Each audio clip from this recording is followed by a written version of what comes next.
This is TWB, and I'm permitted and I'm passionate about your health. You know, I used to have little bumps on my forehead, which I used a lot of triple action creams for, and it didn't go until I discovered and I made research on what was actually going on with my skin. Hi guys, so before we talk about acne management, there is a particular skin condition that I need to rule out in this video. It is called Malassezia folliculitis, which a lot of people know as fungal acne. Now, what is acne vulgaris and what is Malassezia folliculitis? I'm going to tell you and show you in this video. Acne vulgaris is actually caused by clogged pores of your skin, and also which is driven by irritants, infection, sweat, excessive production of oil and product that you use. While Malassezia folliculitis is caused by an overgrowth of the yeast that actually lives on your skin. Now, treating Malassezia folliculitis like acne vulgaris can make Malassezia worse. I'm going to show you. Now, this is a typical example of an acne vulgaris, which I showed us in the last video, that can be represented as pustules, papules, nodules, or cysts.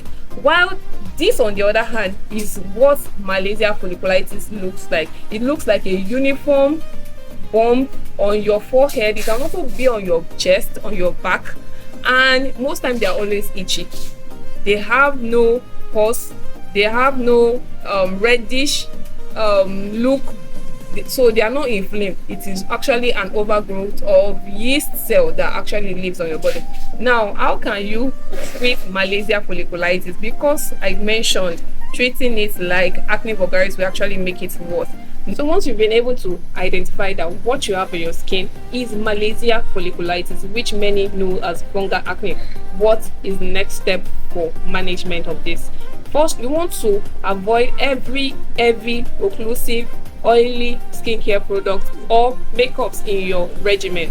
What do I mean by this? These are products that contain fatty acid, esters, beeswax, butters, and what have you. You have to remove this from your regimen because this will actually feed the yeast cells and we make them to keep growing and reproducing in your skin. So that is number one. Number two is the treatment measures, which actually focuses on reducing the yeast cells production and ensuring that it kills or it nullifies them or reduces them. How do you go about this? It's a two-way thing. We have the topical treatment and the oral treatment. Now, the topical treatment involve the use of azole fungal shampoos like ketoconazole shampoos, like Ketofunk. We have the Nixora shampoos too, which many people use. So you just lather this on your skin, leave for some minutes, and you rinse off. You do this daily until you see a drastic change. Now, this can be done, or you use other topical agents like zinc pyrithione. You can use selenium sulfide because this actually works. Also, you can use propylene glycol solutions. You dissolve or dilute it with water and you add to your skin. This can also help. Now, fungal infections are very stubborn to treat, and treatment can last for a long time, say 2 to 3 weeks before you see changes. Now, for very stubborn Malassezia folliculitis, you might require oral medications like fluconazole, itraconazole, which you use daily for 2 to 3 weeks before you see changes. Now, the thing with oral medication is persistent or reoccurrence might occur with stoppage in the use. So you want to ensure that, okay, you use topical and oral to combat Malassezia folliculitis.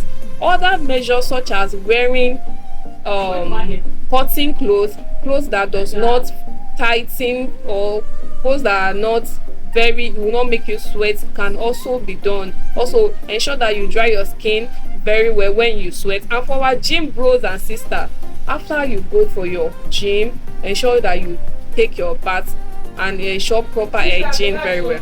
These are the measures that you can go about for treating Malassezia folliculitis.